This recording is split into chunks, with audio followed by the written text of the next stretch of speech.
Baik, bismillahirrahmanirrahim. Assalamualaikum warahmatullahi wabarakatuh. Waalaikumsalam warahmatullahi wabarakatuh. Waalaikumsalam warahmatullahi wabarakatuh. Suara Ibu aman? Alhamdulillah aman, Bu. Aman, Bu. Aman ya. Teman-teman, kita sepertinya masih ada waktu untuk saling sapa menyapa. Kan ini kan pertemuannya sangat jarang sekali, apalagi mata kuliah karya tulis ilmiah ini hanya diseminarkan ya, jadi hanya ketemu sekali dengan baik.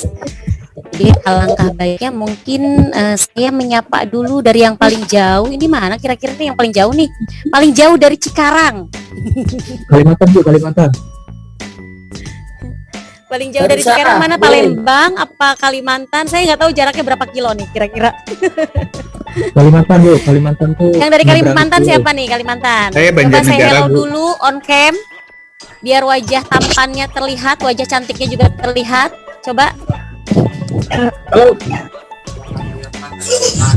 Cikarang hadir. Oh, dari tadi nih yang di Cikarang kayak pengen disapa banget sama orang Cikarang juga. Tenang, slow. Saya juga orang Cikarang, asli. Nanti kita ketemuan di kampus ya. Ngopi bareng sama Bu Anis. Insyaallah. Insya Allah ya. Harus dong kalau dari Cikarang harus ke kampus biar tahu betapa megahnya kampus TEBI Global Mulia Cikarang. Jadi ada kebanggaan tersendiri bagi teman-teman yang kuliah di sini. Ya. Dari Brebes, terus dari mana lagi? Coba saya hello dulu, dari mana ini? Ibu pengen ngelihat mukanya, mana sih yang dari Kalimantan? Halo, Bu. Mukanya secantik dan setampan orang Cikarang nggak? Oh, Pak Arif ya, Pak Arif. Pak Arif sehat, Pak Arif? Alhamdulillah sehat. Pak Arif Kalimantannya mana ini? Kalimantan Barat ke Ketapang. Kalimantan Barat. Oke, dari Kalimantan Barat. Terus dari mana lagi tadi? Yang dari Palembang mana? Main tuh hayal apa kalau nggak kali tiga kali tidak ada kalau gitu. Palembang mana yang Palembang? Coba on cam dulu yang Palembang. Pak Diki, dari mana Pak Diki? Hadir, Bu. Saya dari Palembang, Bu. Oh, Pak Apri Anggara dari Palembang. Pak Apri sehat, Pak Apri? Alhamdulillah sehat, Bu. Alhamdulillah sehat. Aman ya di sana ya? Alhamdulillah aman, Bu. Lagi musim apa kira-kira di Palembang nih? Suppliernya siapa sih Ran ini? Di Palembang lagi nggak ada musim, Bu. Pak Tumpal Nego aja. Musim hujan. Iya, iya. Musim hujan sama aja ya di Cikarang. Ini Nah, ada bayar ya, hari ini. iya, kalau di Palembang hujan ya. Terus dari mana lagi? Oh, dari tadi Cikarang Bu. Yang dari Cikarang mana? Coba lihat wajahnya yang mana? Dari Yang Majalengka, dari Bu. Cikarang mana? Majalengka. Oh, dari Majalengka. Dari Majalengka siapa ini? Dari Majalengka Pak Nuryadi dari Majalengka. Mohon, Bu. Mohon Pak Nuryadi nyariosan naon Sunda apa Jawa ya teh? Jaware, Bu. Sunda biasa. Oh, Jawareh, Jawa sawarehnya. Saya juga orang Majalengka ini. Suami saya orang Majalengka. Kayaknya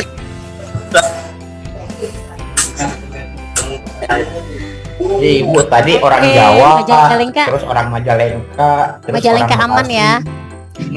Terus orang Cikarang mana ya teh? Orang Ciamis mana Ciamis? Ciamis hadir. Assalamualaikum semuanya. Waalaikumsalam, mana orang Ciamis? Anu mana ya teh orang Ciamis? Ini dari Bandung, Ciwidey. Ya Bu, dari Ibu siapa? Ini Ibu Samsung siapa ini teh dari Bandung? Ya, Kayak jadi kayak penyiar radio ya, mau kirim-kirim salam ini.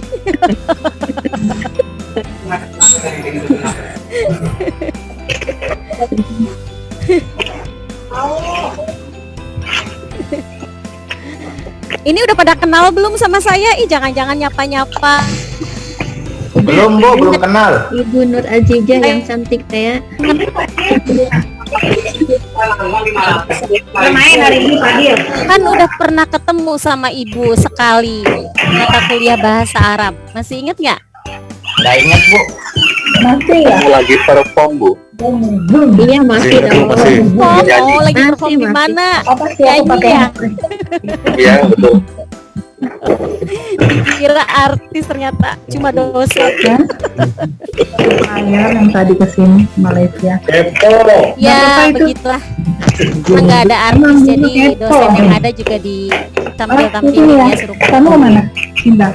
Baik semuanya, alhamdulillah sudah ada di sini, dari Jember juga ada, terus dari mana lagi nih? Banyak nih yang nyapa di Cikarang, Kalongan, dari kami Cikarang lumayan banyak ya. Terus kemudian dari Palembang tadi udah, dari Cilacap juga. Oh, dari Subang. Apa aja? Di Subang ayah, terus di mana deui? Oh, Banyong. Ya. Iya kabare. Neng Banjar, sehat Neng Banjar. Jakarta, oh Jakarta. Anak Jaksel nih kayaknya nih ya. Kabupaten Pekalongan. Oh Medan, alhamdulillah dari Medan juga ada. Banyak sekali ini, seluruh pelosok di negeri tercinta ternyata berkumpul di satu tempat ya, walaupun kita bertemu secara virtual. Ya, dari Tasik ada, dari Medan ada, terus dari mana lagi? Dari PP Darul Guroba Brebes, ya Brebes, terus Kabupaten Pekalongan. Oke, ini Jawa mulu ya, Jawa Tengah. Dari Jember, terus dari mana lagi?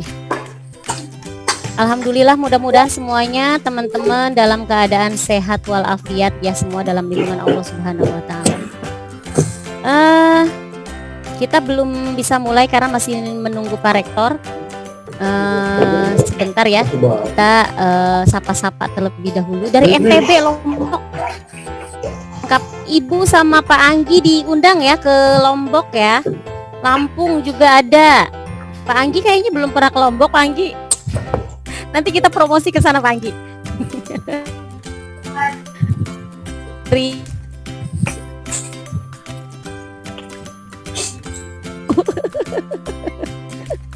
Pesimis sekali. NTB dari Lampung, terus dari mana lagi? Dari Kalimantan. Ayo Bu, tur ke Lombok bareng Pak Anggi. Saya ya, Pak Anggi itu emang dosen yang paling kece di STEBI Global Mulia ya. Setelah Ibu.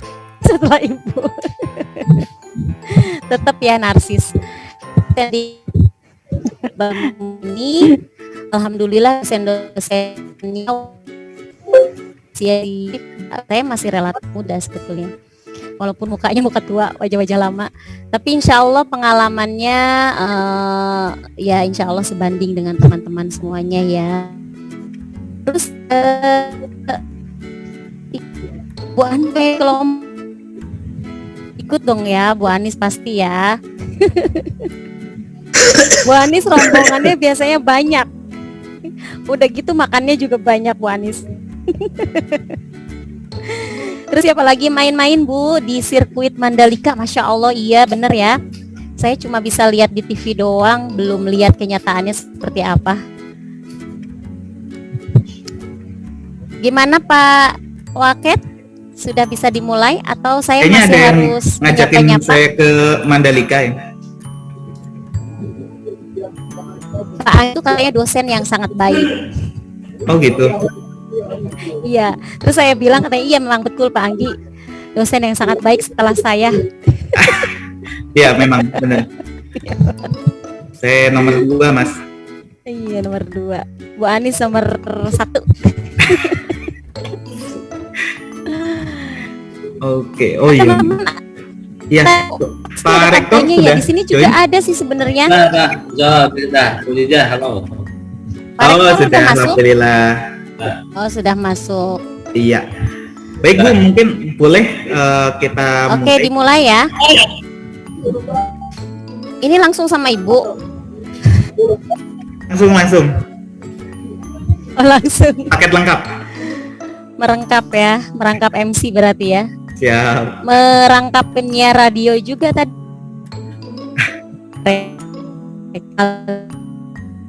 Kita sapa-sapa terlebih dahulu.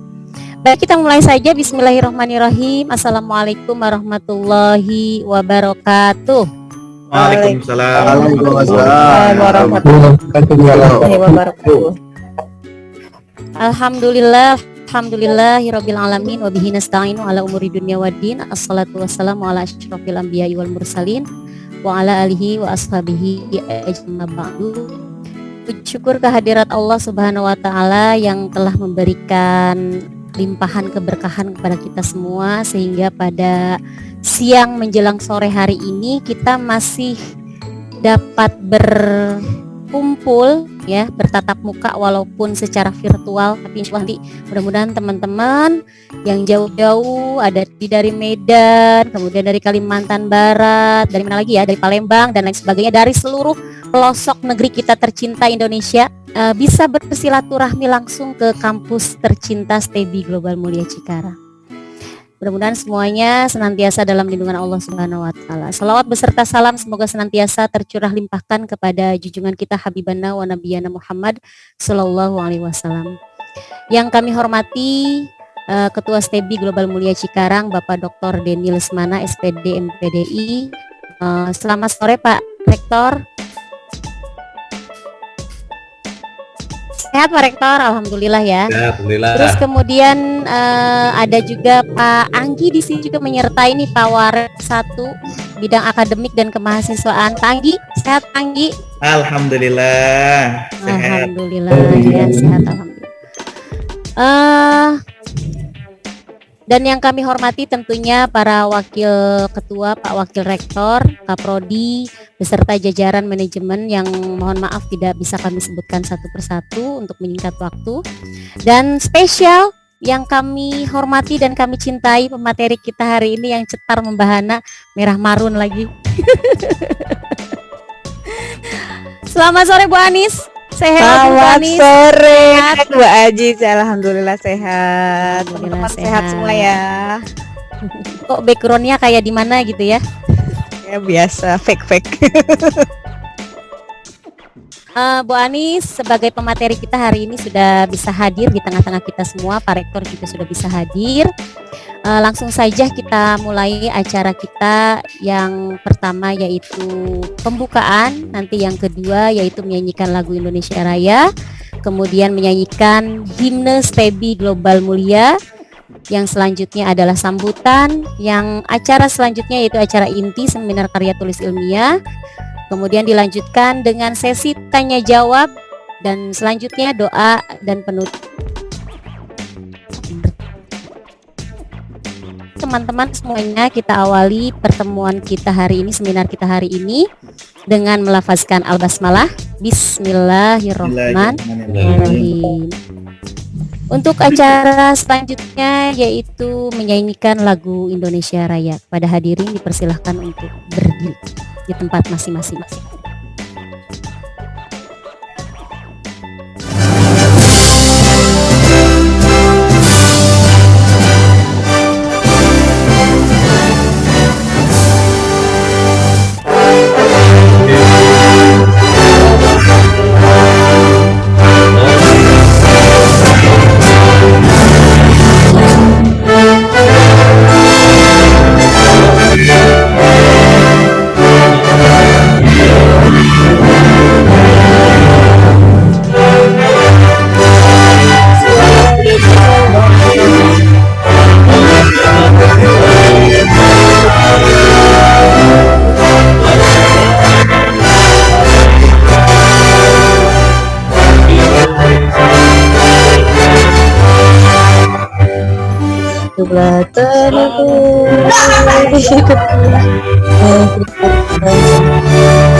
Baik, untuk yang selanjutnya harusnya langsung himne ya. Kayaknya jadi nggak ini Panggi? Ya langsung himne.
Baik, terima kasih.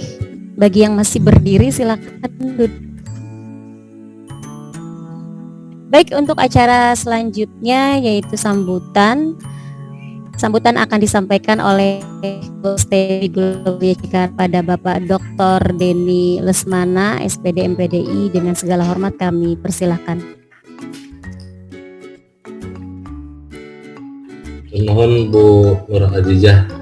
Bismillahirrahmanirrahim. Assalamualaikum warahmatullahi wabarakatuh. Waalaikumsalam warahmatullahi wabarakatuh. Selamat sore, salam sejahtera untuk kita semua. Alhamdulillahirabbil alamin. Shalatu wassalamu ala asrofil anbiya'i wal mursalin wa ala alihi wa sahbihi ajmain, amma ba'du. Pertama, marilah kita panjatkan puja beserta rasa syukur kita kepada Allah Subhanahu wa taala. Alhamdulillah pada sore yang cerah ini ya, kita bisa berkumpul dalam satu kegiatan webinar karya tulis ilmiah. Mudah-mudahan dengan berkumpulnya kita dicatat sebagai ahli ilmu ya. Ahli ilmu itu yang senang mencari ilmu, ini para mahasiswa. Kendati barangkali mungkin sudah tidak asing, pernah mendengar atau bahkan yang sudah pernah S1 mahasiswa, karena saya sampaikan di sini karena infonya ini adalah mahasiswa ikhlas ya. Nah, barangkali mungkin yang sudah S1 sudah pernah mengenal karya tulis ilmiah, belajar lagi tidak jadi masalah. Mudah-mudahan ini menjadi tanda tadi disampaikan kita bagian dari ahli ilmu yang tidak bosan terus mencari ilmu. Baik, sholawat dan salam semoga tetap tercurah limpahkan kepada Nabi Agung, Nabi besar, Nabi Muhammad SAW, keluarganya, para sahabat, tabiatnya, serta kita sebagai umatnya.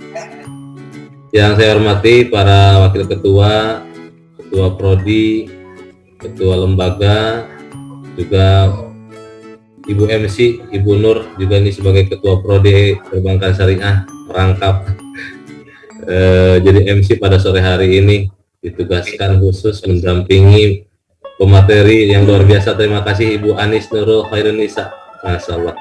Di sela-sela kesibukan beliau adalah dosen sekaligus praktisi juga di beberapa kegiatan sosial, termasuk ini Bu Anis adalah anggota Ban PAUD provinsi ya Bu Anis ya, Masya Allah. Ini kita punya dosen hebat luar biasa. Tentunya banyak ilmu yang akan kita peroleh dari beliau, terutama dalam hal karya tulis ilmiah. Baik teman-teman mahasiswa yang saya banggakan, juga saya sapa ya para mahasiswa yang tadi infonya ada yang dari seberang juga, ada yang dari apa tadi sirkuit itu ya, Mandalika, itu ya. Mudah-mudahan nanti bisa silaturahim ke sana. Juga teman-teman yang hadir pada hari ini dimanapun berada, semoga dalam keadaan sehat dan tetap semangat. Baik para mahasiswa, ini sore, cuman mudah-mudahan semangatnya masih menggebu ya. Nah, karena kita akan mendapatkan ilmu yang luar biasa dari Ibu Anis berkaitan dengan karya tulis ilmiah. Ini kegiatan yang tentunya sudah terjadwalkan dalam akademik ya, Pak Anggi, Pak Waket nih, Pak Waket 1 bidang akademik kemahasiswaan, Pak Anggi. Karena para mahasiswa ini harus mulai dikenalkan dengan karya tulis ilmiah. Kenapa? Karena kita itu pada prinsipnya punya 3 kewajiban sebagai seorang mahasiswa. Tentunya ya di perguruan tinggi ada 3 kewajiban. Pertama adalah pembelajaran. Pembelajaran kalau mahasiswa sebagai objeknya, tentu juga bisa menjadi subjek juga. Kemudian ada penelitian dan pengabdian kepada masyarakat. Nah, salah satunya adalah penelitian. Penelitian ini menjadi bagian dari hal yang tidak bisa dipisahkan dari para mahasiswa. Mahasiswa itu harus riset, harus mencari, melihat kembali, itu kan riset itu, melihat kembali untuk membuktikan, menguatkan, membantah atau apapun itu nanti hasil temuannya. Itu mahasiswa. Sehingga ketika kita berbicara penelitian, maka kita akan menemukan hal-hal yang baru. Tetapi untuk mendapatkan hal yang baru tersebut atau kebaruan dari suatu ilmu yang akan kita peroleh, itu ada cara-caranya, gitu kan? Ada mekanismenya, ada metodenya, gitu kan? Sehingga kita tidak serta-merta mendapatkan satu kebenaran tanpa ada proses yang benar. Sehingga pada hari ini Bu Anis akan mengenalkan kepada kita semua apa itu karya tulis ilmiah, bagian-bagiannya apa saja, kemudian jenis-jenisnya apa saja, kemudian berangkat lebih ke sana lagi, bagaimana sebetulnya yang harus dilakukan oleh mahasiswa sehingga tidak terjerat oleh dosa-dosa yang tidak seharusnya dilaksanakan atau dilakukan oleh mahasiswa. Karena banyak juga ya mahasiswa ataupun dosen sendiri yang tersandung plagiat misalnya. Nah, itu bagaimana kita mengatasi hal tersebut, Ibu Anis akan mengupas itu. Sehingga kita menjadi seorang peneliti yang kredibel, yang terpercaya gitu.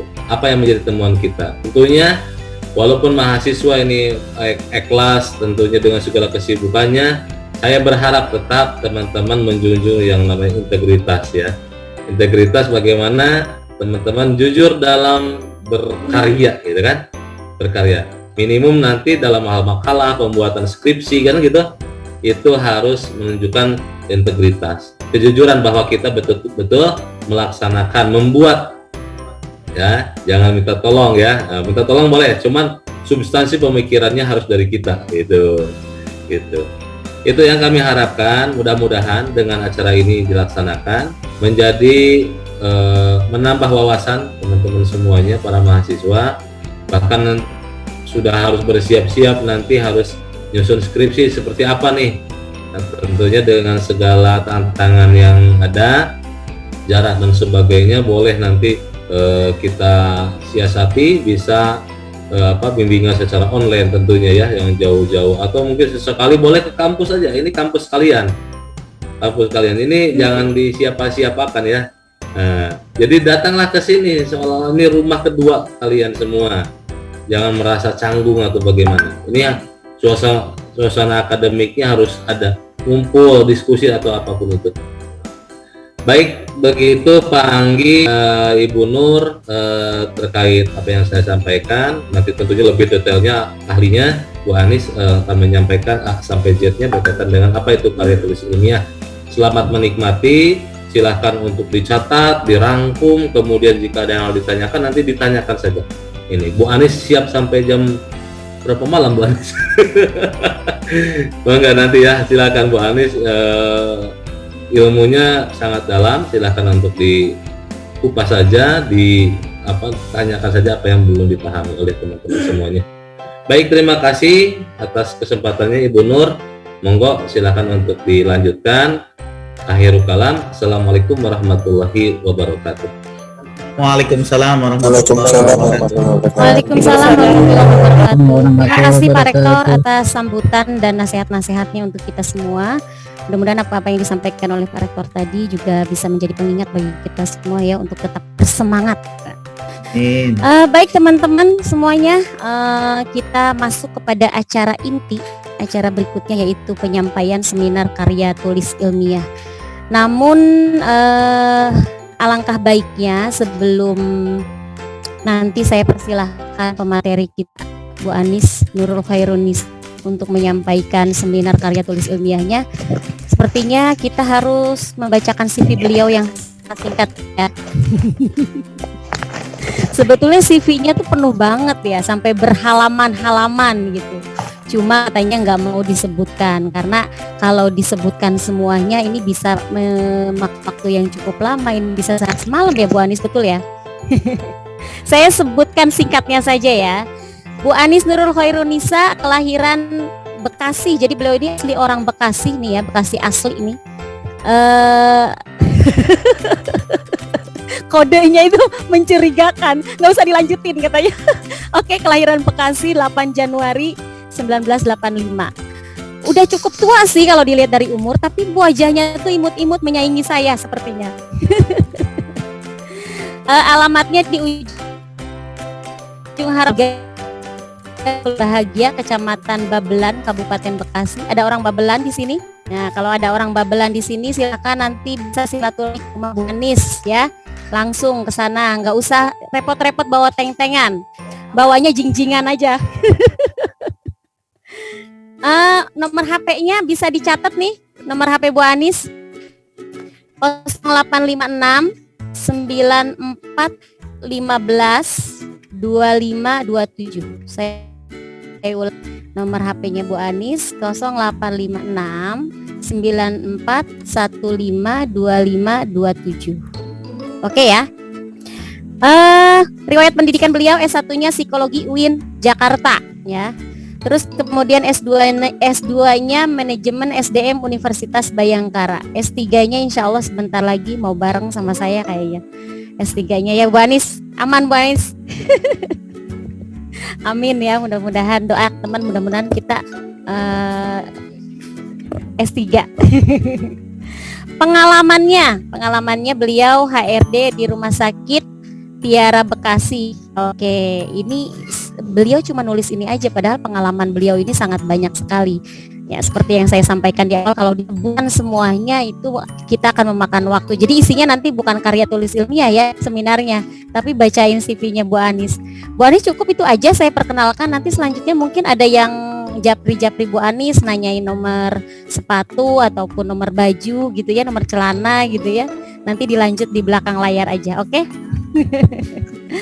Baik, teman-teman, hari ini kita akan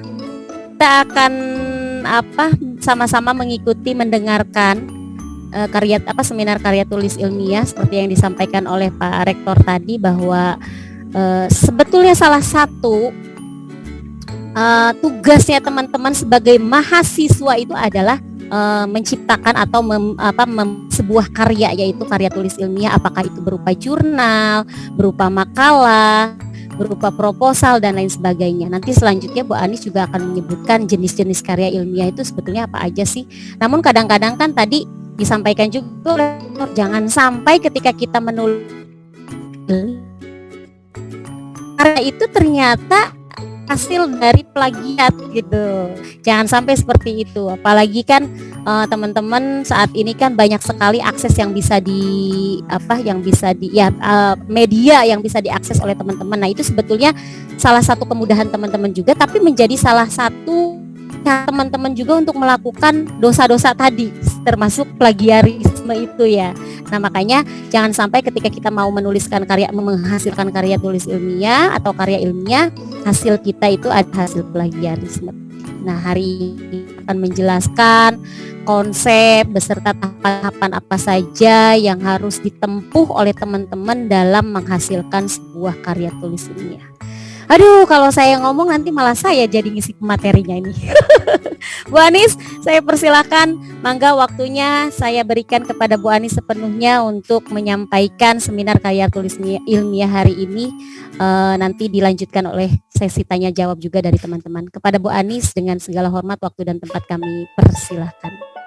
Terima kasih Bu Nur Ajiza. Ya, kembaran saya ya. Apa kabar nih teman-teman semua? Wah, kayaknya dari Sabang sampai Merauke ada nih. Ya, ada dari Medan tadi ya. Halo, sehat semua ya. Ada dari Lombok. Halo Bu. Ada NTB Pak Subarwono. Terima kasih. Ya, mirip, malah udah 1.000 orang yang bilang, 1 juta orang yang bilang mirip. Karena ya kami ini kembar ya, kembar lain ibu lain bapak. Baik, terima kasih atas waktunya. Mohon izin Pak Rektor, Pak Warek, dan seluruh tim manajemen STB Global Mulia. Hari ini senang sekali, alhamdulillah saya punya kesempatan untuk bertatap muka, walaupun cuma ngelihat screen, ini lihat layar karena kita masih pakai virtual meeting ya. Mudah-mudahan tidak mengurangi semangat dan terus dan segala sesuatu yang kita akan kupas hari ini kita sharing saja ya. Saya nganggap semua yang di sini ini juga sama ya, punya kompetensi yang luar biasa. Jadi kita bisa sharing, bisa curhat, bisa tapi curhatnya tentang karya tulis ya, karena waktunya cuma terbatas. Baik. Boleh saya share screen ya, sedikit izin untuk share screen ya. Nah, saya mau kasih lihat teman-teman. Sudah terlihat ya? Sudah ya? Oke. Saya ingin dong teman-teman cari dong yang mana yang gambar unta.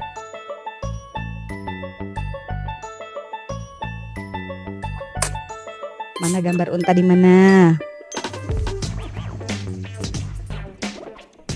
Gambar unta di mana? Yuk.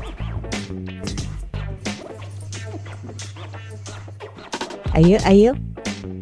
Siapa cepat? Mana yuk gambar unta yuk? Nah, itu ada yang jawab Bu. Kuping katanya. Kuping? Yuk, cari lagi yuk. Open mic boleh nggak Bu Anis? Boleh dong, Oh, boleh katanya tuh. dong. Monggo silakan para. Di atas kuping. Di atas kuping. Yang mana? Yang sebelah Yang- mana? Yang kiri. Yang kiri. Yang di dekat hewan apa? Gajah. Gajah. Boleh, ayo lagi, cari lagi yuk. Terima kasih tadi siapa nih yang jawab Pak Parwono ya, terima kasih. Ada lagi yang mau jawab? Ayo guys. Untanya di mana ya? Ayo Mas Fauzan. Siapa nih yang ngomong? Yuk, di mana yuk cari? Kenapa? Nggak ada. Waduh, saya berarti mau melakukan pembohongan publik. Ayo, ya cari yuk. Di mana tuh gambar unta? Nggak ada Yang paling tahu. kecil, Bu. Yang mana? Yang paling kecil dangkat harimau atau macan ya? Ya di bagian apa? Di Pipis. kiri ya? Iya, siap. Iya betul. Betul, luar biasa. Terima kasih pengamatan yang jeli dari Mbak Dini Aprilianti. Iya, kelihatan deh tuh. Mau jawab itu tadi tuh. sama jawabannya dia. Baik, iya. Siap. Waduh, terima kasih Mbak Dini. Wih, hebat, keren, kelihatan ya. Walaupun kecil banget tadi gambar untanya. Waduh, saya tadi hampir katanya melakukan pembohongan publik nih. Gambar untanya nggak ada, Bu. Ya, terima kasih ya Mbak Dini. Baik, ya. Karya tulis ilmiah ya, ini adalah sesuatu yang tidak bisa lepas dari yang namanya mahasiswa ya. Segala sesuatu, misalnya kita nulis tugas ya, bahkan nanti outputnya atau hasil akhirnya nanti ya, ketika kita dianugerahi gelar sarjana ekonomi, kita harus melampirkan atau kita harus menyelesaikan karya tulis yang namanya skripsi ya. Kenapa kok hubungannya apa nih Bu sama unta tadi ya? Karena karya tulis ilmiah itu memerlukan kejelian, memerlukan pemahaman yang dalam ya. Tadi yang kalau kata Pak Rektor tadi itu riset, ketil, lihat lagi, gali lagi mana, di mana tadi untanya bersembunyi ya. Karena kita harus lihat, oh mungkin sudut pandangnya yang berbeda. Oh tadi kemudian beberapa menit tadi kemudian ada yang bisa menjawab bahwa untanya ada di pipi ya, hanya kecil sekali. Ya, terima kasih dan baik, karena kalau sebenarnya seru banget kalau ngomongin karya tulis ilmiah. Kenapa? Kalau katanya ada pendapat seorang tokoh ya, quote. Kalau gini hari kan biasanya suka pakai Instagram dikasih quote tuh bawahnya captionnya ya. Nah ini ada quote dari orang Cikarang mungkin ya, namanya John Dewi. Itu kira-kira orang Cikarang apa enggak ya?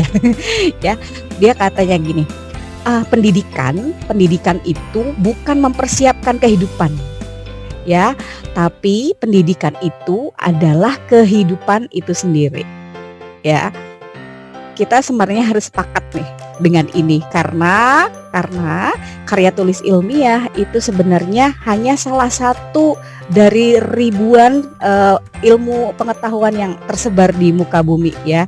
Tapi esensi yang ada di karya tulis ilmiah ya, itu harus menjadi tahapan-tahapan yang harus kita implementasikan dalam hidup. Kenapa? Yuk kita izin share screen untuk memulai materi. Siap? Sudah terlihat? Sudah terlihat ya? Oke, terima kasih. Ya, di sini ya.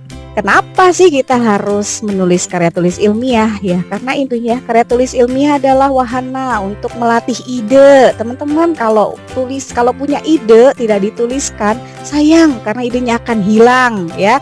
Ada wahana transformasi pengetahuan antara sekolah dan masyarakat, antara perguruan tinggi dan masyarakat. Jadi mengomunikasikan kalau ada permasalahan itu baiknya lewat tulisan. Orang akan melihat lebih jelas gitu karena bisa membacanya. Kemudian membuktikan pengetahuan yang potensial ilmiah yang dimiliki siswa dan mahasiswa ya. Pembuktian dalam menghadapi dan memecahkan masalah, keterampilan dasar ya teman-teman, ini yang saya note ya, keterampilan dasar karena yang paling utamanya karena melatih peneliti berpikir kritis, komprehensif dan mampu mengembangkan ilmu pengetahuan yang baru. Teman-teman, karya tulis ilmiah apapun nanti wujudnya itu untuk melatih peneliti berpikir kritis, komprehensif dan mampu mengembangkan ilmu pengetahuan baru. Mungkin teman-teman sering banget sebenarnya melakukan observasi ya. Observasi yang ada di pikiran teman-teman aja nih, sering itu kenapa ya? Kenapa seperti ini? Kenapa seperti itu? Kenapa kereta api jalannya relnya kayak gitu ya, apa cuma dari besi gitu, apa nggak jatuh ya gitu ya, nggak kayak jalan raya yang luas ya dengan yang bisa leluasa roda, kenapa kereta api seperti itu misalnya, atau kenapa kok anak kecil itu suka sekali makanan yang micin gitu ya, karena kita juga suka sebenarnya ya. Itu adalah observasi yang sebenarnya sering terlihat di kehidupan pribadi ya, di kehidupan masing-masing, tapi biasanya itu tidak ditulis. Nah, bedanya karya tulis ilmiah itu ide-ide itu harus ditulis. Oke, karena insan akademik itu harus punya pengetahuan dan konsep keilmuan dalam bidangnya, memiliki rasa ingin tahu ya. Tadi sebentar saya dengar tadi ada percakapan dari teman-teman dari Pak Mas Sabto Ajam tadi lagi ngobrol sama temennya, wah ini paham komunis mungkin, wah luar biasa itu ya. Jadi itu adalah kuriositas yang memang ilmiah ya, yang alamiah ada di dalam kehidupan manusia ya, memiliki rasa ingin tahu, kemudian bersifat terbuka atas kritik dan saran. Ingat, ini kita insan akademik, jadi harus terbuka atas kritik dan saran. Kita harus open mind ya, berani dan jujur dalam mengungkapkan kebenaran, kemudian objektif dalam penilaian terhadap masalah yang dikaji ya. Tentu berpandangan maju, karya ilmiah harus memberikan manfaat ya. Jadi kita ngeriset, kita nulis, tentunya inginnya ya itu ada manfaat yang kemudian diambil, sebuah produk yang kita bisa gunakan gitu ya, bisa kemudian bermanfaat dalam kehidupan masyarakat. Nah, itu yang kemudian menjadikan amalan-amalan salah satu yang tidak hangus ya ketika seseorang manusia sudah meninggal, itu adalah ilmu yang bermanfaat gitu ya. Oke gengs, kita mulai di outline-nya ya. Segala sesuatu ya ketika kita membuat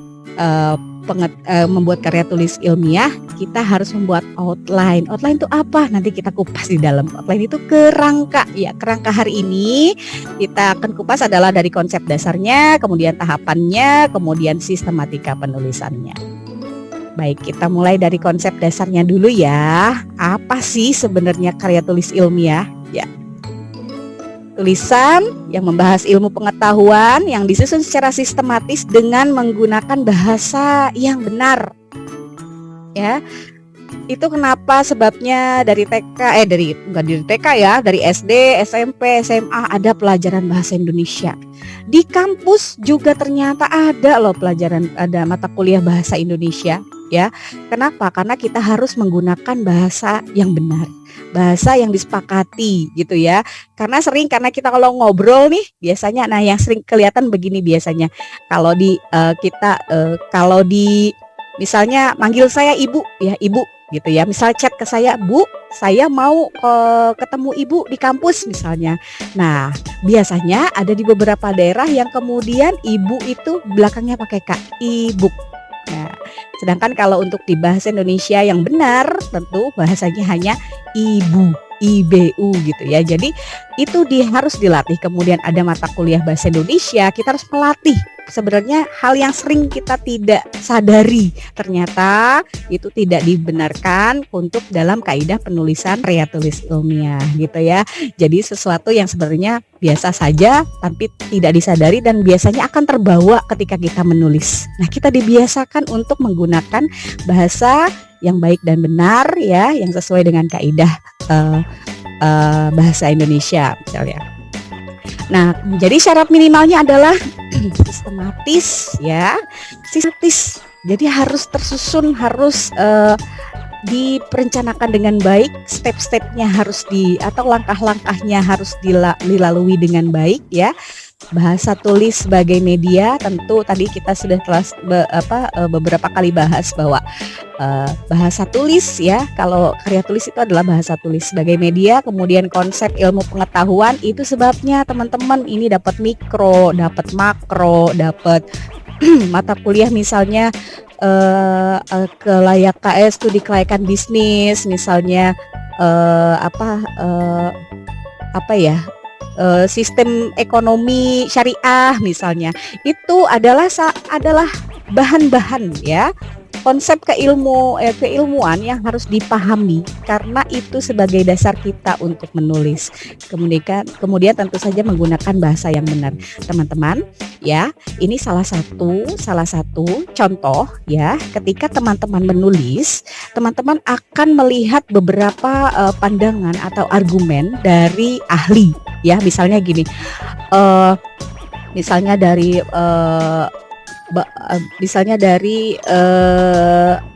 tiba-tiba misalnya Pak Anggi Setia Prayoga gitu menelurkan teori bahwa manusia selalu dilingkupi rasa ingin tahu gitu misalnya.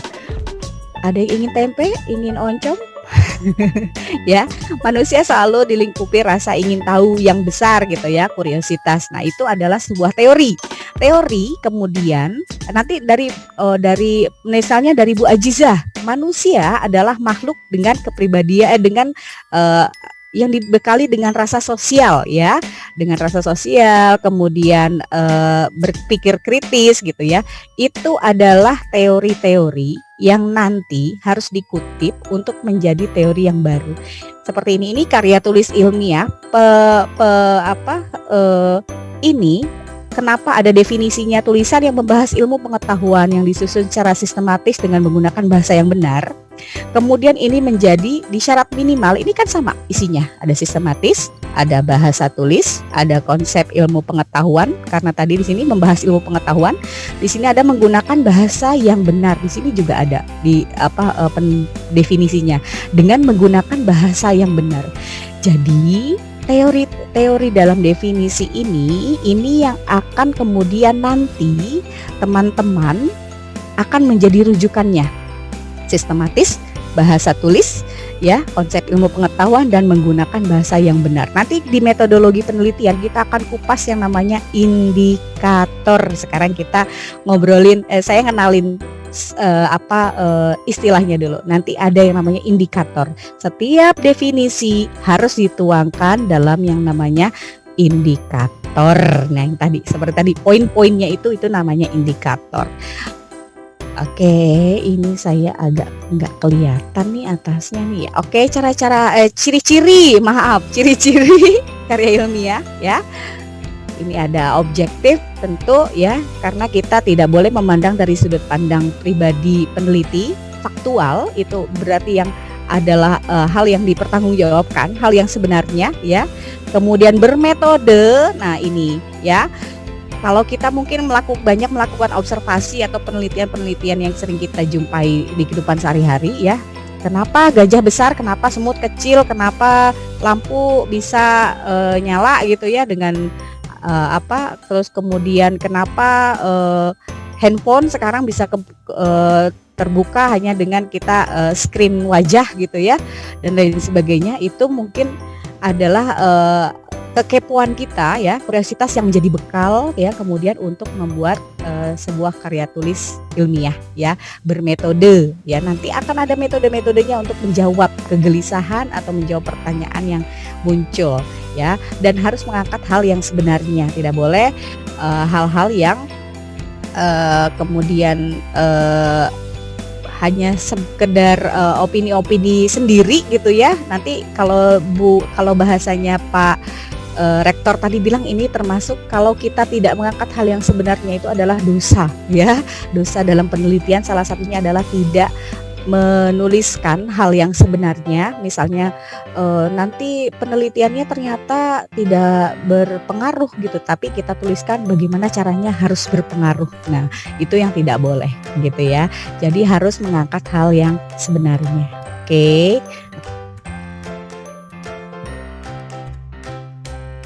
kok tidak bisa next ya, sebentar.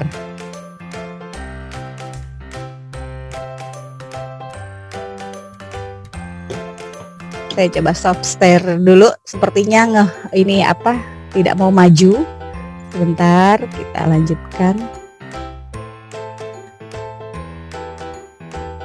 Iya, ini ya. Kenapa sih ya kita harus menulis ya, tulisan karya ilmiah? Itu adalah untuk tadi memecahkan masalah tertentu. Ya, kemudian menambah pengetahuan, ilmu dan konsep pengetahuan serta satu pokok masalah tertentu, membina kemampuan menulis ilmiah dan berpikir ilmiah bagi penulisnya. Jadi sekali lagi diukupas lagi di sini, berpikir ilmiah bagi penulisnya. Teman-teman, tadi sedikit disinggung, mungkin Bu Ajizah sempat menyinggung background saya sedikit. Saya pernah di HRD ya. Seperti yang teman-teman tahu, kalau di HRD biasanya kita melakukan rekrutmen pegawai ya. Rekrutmen pegawai itu dia selalu berlandaskan dari analisis beban kerja namanya ya. Analisis beban kerja ketika kita meng-hire atau kemudian kita menerima pegawai baru ditempatkan di sebuah posisi, kita harus menganalisis beban kerjanya. Apakah beban kerja itu bisa dilakukan oleh orang-orang yang dengan background pendidikan yang tidak memerlukan konsep, hanya pekerjaan yang bisa dilakukan oleh semua orang, atau ada pekerjaan-pekerjaan yang memerlukan ranah konsep. Nah, teman-teman, di S1 outputnya kita sekarang ini masih skripsi. Ya, kenapa skripsi? Karena skripsi itu memiliki bab-bab, banyak bab ya, yang semua itu adalah tersusun dari metode. Nanti kalau kita akan kalau cukup waktunya kita sedikit memberi contoh. Ada skripsi dari teman dari kakak kelas ya, kakak tingkat yang sudah selesai. Itu ada bab 1, bab 2, bab 3, bab 4, bab 5. Bab 1 itu adalah pendahuluan, bab 2 adalah tinjauan pustaka, bab 3-nya metodologi penelitian, bab 4-nya adalah analisis, bab 5-nya adalah kesimpulan dan saran. Karena seyogyanya atau seharusnya begitulah cara manusia ketika berpikir. Ketika ada permasalahan, yang dilihat terlebih dahulu adalah tidak langsung bereaksi, melainkan mencari dulu kebenaran. Seperti yang tertuang dalam bab 2. Bab 2 itu isinya tinjauan pustaka ya.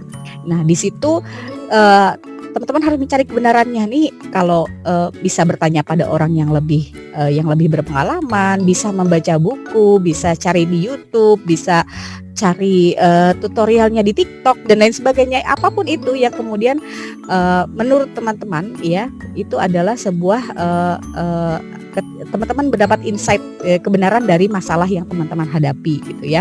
Kemudian yang ketiga, metodologinya. Setelah ketika tahu caranya, metodenya itu harus dilihat gitu ya.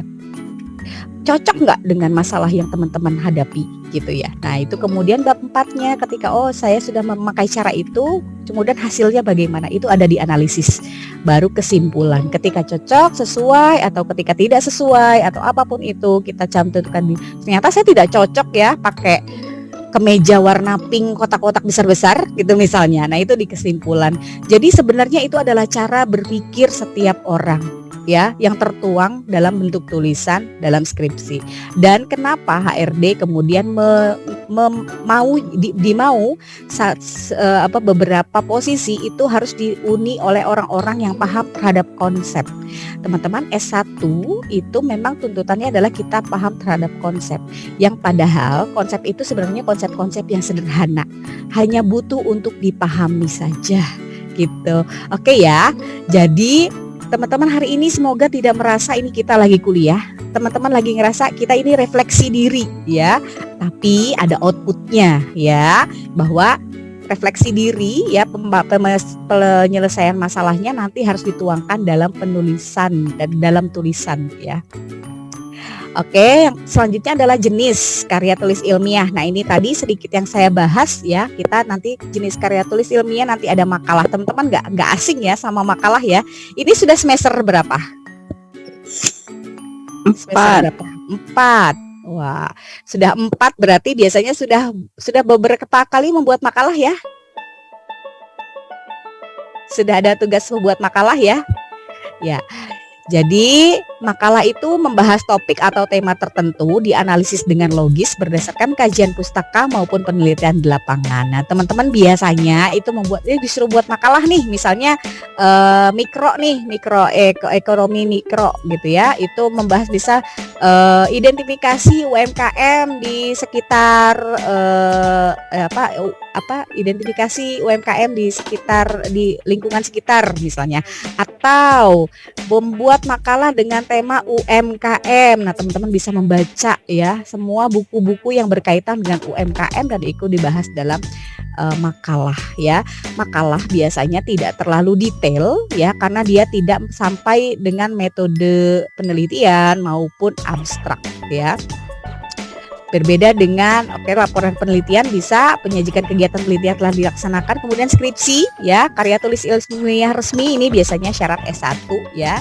Ini biasanya kalau karya tulis ilmiah ini adalah skripsi itu menggali masalah-masalah untuk S1, biasanya menggali masalah yang ada gitu ya. Ketika misalnya gini, apa sih sekarang suka ada yang pakai ini uang elektronik, GoPay, Dana, ShopeePay. Banyak yang pakai? Banyak, Bu. Banyak ya, Bu. Ya, banyak. Sekarang sudah tidak sekarang ketinggalan dompet sekarang sudah tidak terlalu khawatir, tapi sekarang ketinggalan handphone itu yang agak khawatir. Karena biasanya karena banyak berbagai hal itu ada di handphone, termasuk salah satunya adalah uang elektronik itu sendiri ya. Misalnya itu adalah permasalahan yang banyak terjadi di kita gitu ya. Jadi kenapa kok orang sekarang banyak yang lebih suka pakai uang elektronik untuk belanja daripada pakai cash gitu ya. Nah, itu adalah masalah-masalah yang sebenarnya asik sekali kemudian kalau dikupas lagi gitu ya. Nah, itu skripsi. Nah, jadi kalau tesis biasanya untuk S2 dan disertasi untuk S3. Biasanya kalau disertasi ini harus mengeluarkan temuan baru, teori baru gitu ya. Kalau teman-teman sebatas biasanya menjawab permasalahan yang ada, kalau disertasi ini harus membuahkan sebuah solusi atau teori baru ya, atau temuan baru dan lain sebagainya. Kemudian karya ilmiah populer ini biasanya kalau teman-teman baca di koran ya, baca di tabloid itu suka ada yang nulis-nulis ya, misalnya bisa tentang argumentasi ya, bisa tentang deskripsi, biasanya tentang argumentasi, misalnya pandangan terhadap pemilu 2024 gitu ya. Nah, jadi seperti itu, pandangan argumentatif dan biasanya ditemukan di surat kabar atau tabloid atau media-media online, dan biasanya ditulisnya dengan bahasa yang familiar, dengan bahasa yang banyak sering didengar oleh masyarakat luas, sehingga bisa dapat dimengerti dengan mudah oleh kalangan masyarakat luas ya. Kemudian ini ya kertas kerja, biasanya teman-teman nanti juga ada KBN dan lain sebagainya, itu adalah kertas kerja. Baik, tahapan penulisannya teman-teman tentunya kalau semua yang namanya tadi karya tulis ilmiah harus sistematis. Jadi teman-teman harus membuat tahapan-tahapan penulisannya. Ada persiapan, ada pengumpulan data, ada analisis data, ada penyusunan, ada perbaikan, kemudian tahap laporan yang sudah melewati semua tahap tersebut. Ya, biasanya kalau di skripsi tahap laporannya itu biasanya sidang ya. Di sidang teman-teman, di sidang di akhir mempertanggungjawabkan apa yang teman-teman tulis sebagai masalah-masalah yang teman-teman kaji gitu ya. Nanti akan diuji oleh penguji gitu ya guys. Kemudian ya tahap persiapan ada apa saja, merumuskan topik yang jelas ya. Kemudian inventarisasi berbagai topik teman-teman. Kalau mau nulis ya, perbanyak untuk baca buku atau artikel atau jurnal atau apa saja yang berkaitan dengan tema yang ingin ditulis. Ya, kita inventarisasi dulu, kita tulis dulu, kita persiapkan dulu. Kira-kira kayaknya bagus nih ngebahas yang ini nih gitu ya. Misalnya kalau kita berbicara tentang UMKM misalnya, saya tertarik untuk melihat menyoroti ya penjual bakso gitu ya, untuk bakso misalnya, karena bakso itu mau cuaca dingin, cuaca panas, it's okay gitu ya, tetap orang cari gitu ya. Cuaca panas tetap orang pengen cari yang seger-seger, pengen pedes-pedes. Cuaca dingin apalagi gitu ya. Jadi kok seru ya sepertinya untuk melihat bagaimana prospek atau misalnya hal-hal yang bisa digali dari bidang bakso misalnya. Nah itu, atau misalnya jangan bakso deh, cilok aja deh ya. Cilok itu lebih murah ya, semua orang bisa beli karena harganya juga bisa 1.000-an satu, anak SD juga bisa beli. Kalau bakso semangkok kita harus kosnya agak besar, misalnya paling murah itu 5.000 gitu ya. Tapi kalau cilok itu anak-anak SD juga bisa beli. Nah itu inventarisasi. Tapi kayaknya cilok juga kurang nih, kalau cilok mending cireng. Nah jadi itu inventarisasi dulu berbagai pokok. Nah kemudian evaluasi topik yang telah tercatat pada langkah kedua. Jadi teman-teman ketika sudah kayaknya yang lebih tertarik lebih ke bakso deh, soalnya literaturnya banyak, orang-orang yang bisa ditanyai banyak, konsumennya banyak dan lain sebagainya. Nah itu kemudian baru diputuskan.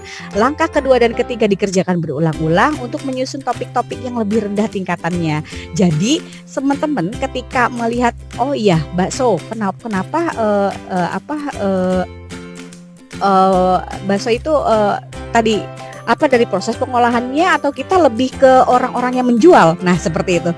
Jadi apakah kita terlibat dalam proses pembuatan bakso, atau kita lebih terlibat atau lebih tertarik meneliti proses penjualannya, atau malah tahap persiapannya ketika membangun kedai bakso gitu.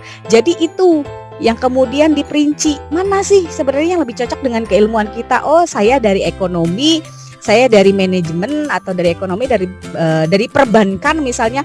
Apakah pedagang bakso ketika mau membuka usahanya itu melakukan pinjaman ke bank? Nah itu berarti tugasnya perbankan gitu ya. Atau misalnya teman-teman yang di ekonomi, sebenarnya untuk jualan bakso ketika kita melihat jualan manajemen promosinya gitu ya, bagaimana menjualnya, bagaimana menyajikannya dan lain sebagainya. Nah itu mungkin melihat kalau kita dari kacamata koridor ekonomi Islam gitu, apakah sesuai dengan ketika mereka baksonya harusnya misalnya digambarnya 5 gitu ya, tapi kok yang disajikan cuma 2 gitu ya. Itu apakah ada ketimpangan gitu ya antara yang dipromosikan dengan kemudian realisasinya dan lain sebagainya. Menentukan sebuah pola susunan yang paling cocok untuk mengurutkan semua perincian, teman-teman. Karena memang tidak semua metode baik. Hanya saja tidak semua metode cocok ya untuk melakukan penelitian tertentu. Sama halnya seperti sendok dan gayung. Sendok tidak cocok ketika teman-teman mau mandi atau mau menguras bak mandi ya. Bisa berapa lama kalau pakai sendok makan gitu ya, tapi gayung yang cocok. Tapi teman-teman tentu ada yang di sini makan pakai gayung. Saya kira enggak ya. Ya. Kita makan pakai sendok makan ya. Jadi semua bukan berarti gayung itu buruk, tidak ya. Gayung bagus, tapi kemudian akan melekat atau akan cocok untuk digunakan pada aspek tertentu. This is tahap persiapan. Kita harus bikin outline. Ini tahap persiapan ya. Jadi harus bikin kerangka.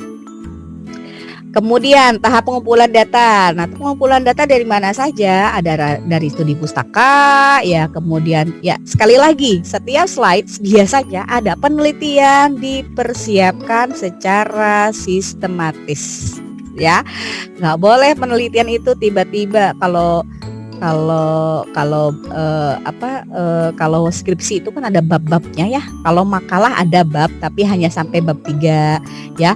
Proposal tidak ada bab tapi ya. Jadi proposal tidak, terutama proposal skripsi itu tidak ada bab ya. Jadi dia langsung sub judul saja. Nanti kita lihat kalau masih. Semoga masih ada waktu ya Bu Jizah ya. Saya sampai jam berapa ya anyway?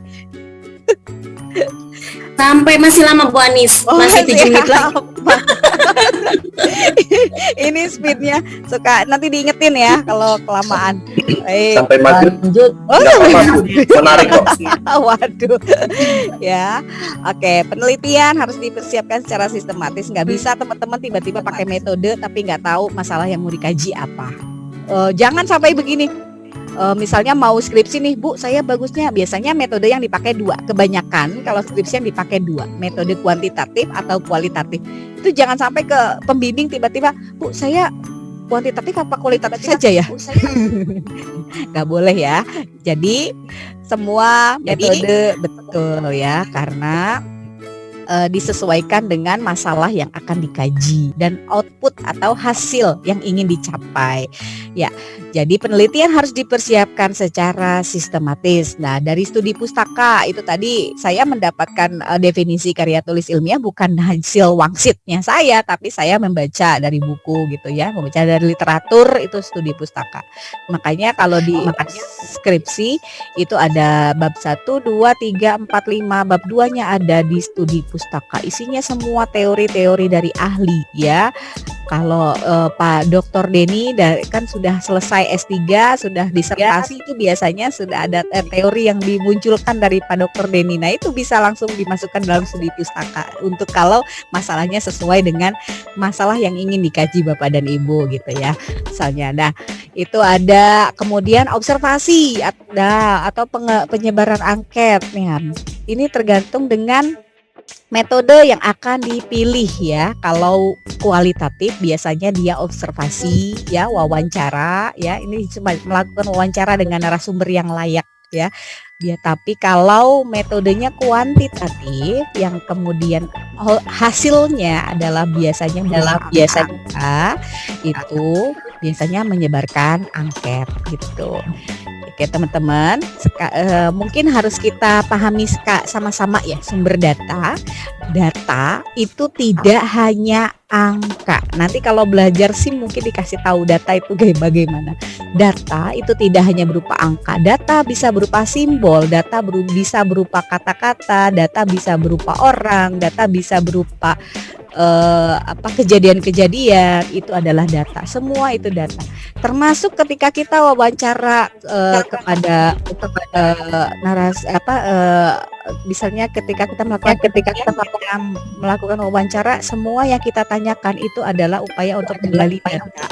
Walaupun outputnya adalah biasanya persepsi-persepsi yang persepsi yang diutarakan oleh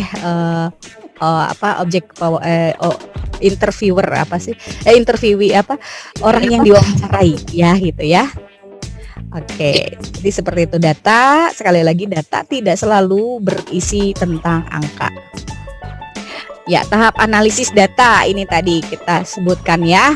Jadi kalau kualitatif itu sebenarnya menurut saya agak challenging juga ya, karena kalau kita pakai kuantitatif itu kan kita menyebarkan angket nanti itu kalau angket itu biasanya ada pertanyaan, ada 5 jawaban. Biasanya teman-teman kalau yang sudah pernah isi angket, setuju, sangat setuju gitu ya, sangat setuju, ragu-ragu ya, atau kemudian tidak setuju, sangat tidak setuju, itu adalah angket yang biasanya digunakan untuk penelitian kuantitatif. Nah, nanti jawaban sangat setuju, ragu-ragu, tidak setuju, dan sangat tidak setuju itu masing-masing punya bobot nilai, ya. Jadi bisa sangat setujunya yang 5, bisa yang sangat tidak setujunya yang 5. Jadi makin degradasi, sangat setuju 5, setujunya 4, ya. Kemudian ragu-ragunya 3, tidak setuju 2, sangat tidak setujunya 1, atau sebaliknya. Nah, itu kuantitatif. Itu adalah datanya dengan melakukan teknik uji statistik ya, biasanya mencari validitas dan reliabilitasnya itu dari angka-angka itu tadi.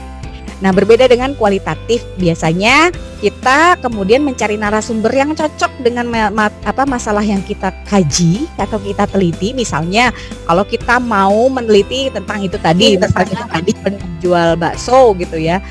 Kan tidak mungkin yang kita wawancarai adalah pedagang cireng ya, atau pedagang martabak atau dan sebagainya. Tidak mungkin. Yang diwawancarai pasti harus yang berkaitan dengan bakso gitu ya. Tergantung dari penelitian yang akan dilakukan, ya, entah itu tentang marketingnya atau mungkin tentang bagaimana proses pendirian kedainya dan lain sebagainya.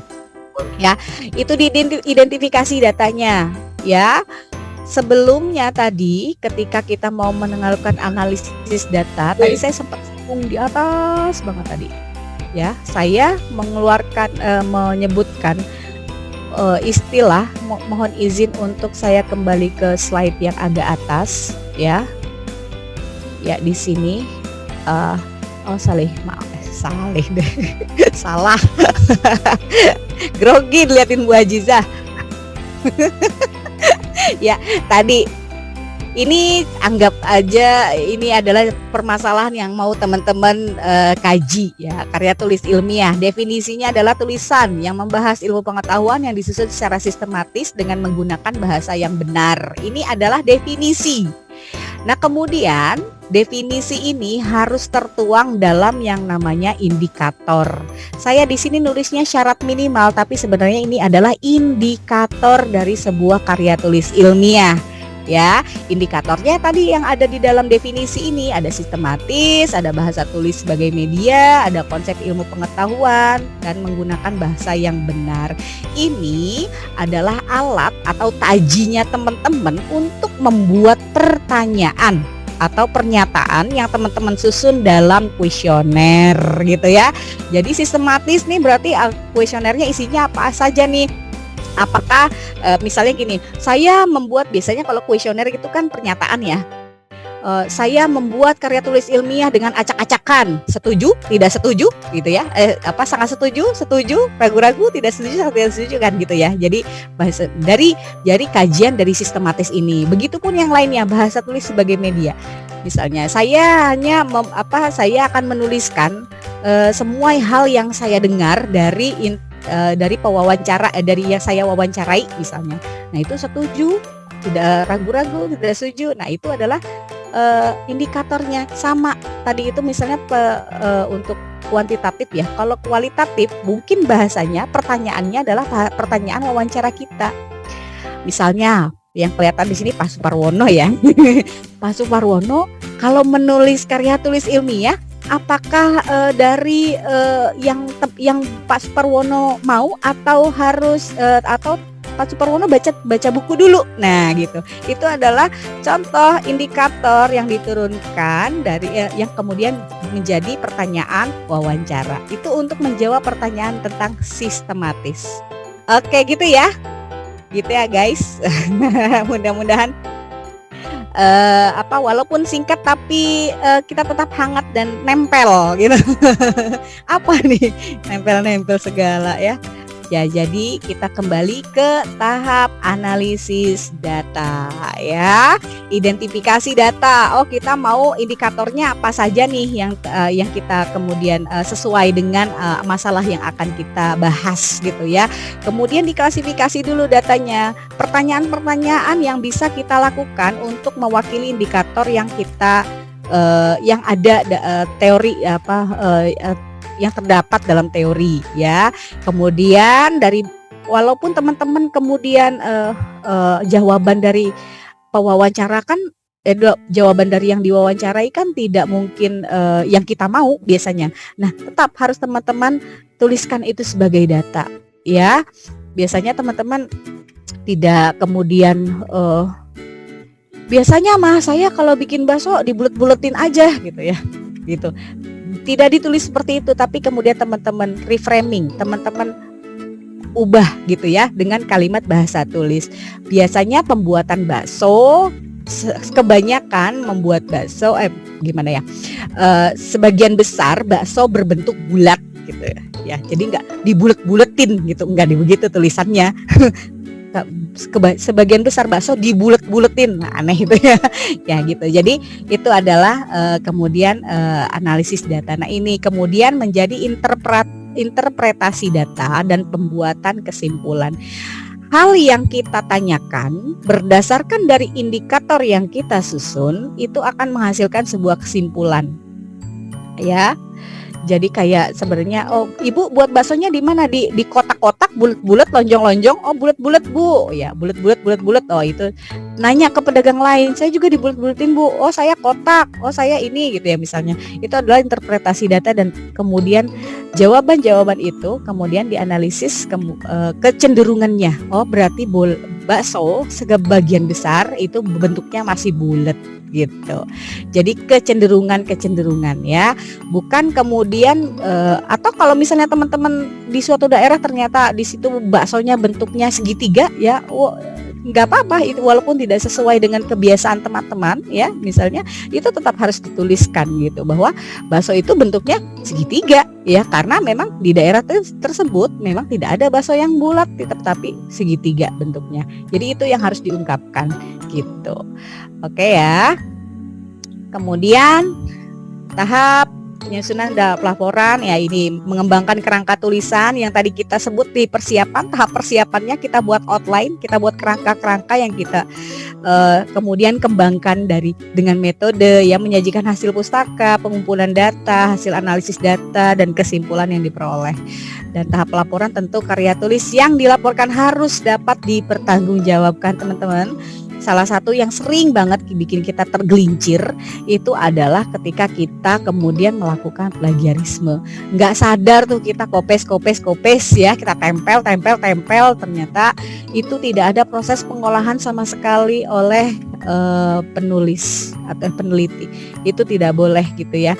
Jadi setiap hal yang harus kita lakukan, kecuali mungkin teori ya, dan teori itu harus dituliskan siapa yang di buku mana atau siapa yang menelurkan teori tersebut, itu wajib ya, karena memang semua bahasan dalam karya tulis ilmiah itu harus dapat dipertanggungjawabkan. Jangan kemudian makalahnya Bu Ajizah nih tentang bahasa Arab ya, karena kita nggak ngerti bahasa Arab misalnya, wah ada makalah Bu Ajizah nih, kopes aja deh gitu ya, terus ditempel, dijadiin ditulis nama kita. Wah itu tidak boleh ya. Boleh mengambil dari makalah Bu Nur Ajizah sebagai inspirasi. Kadang-kadang inspirasi itu banjir kalau habis lihat jawaban temen.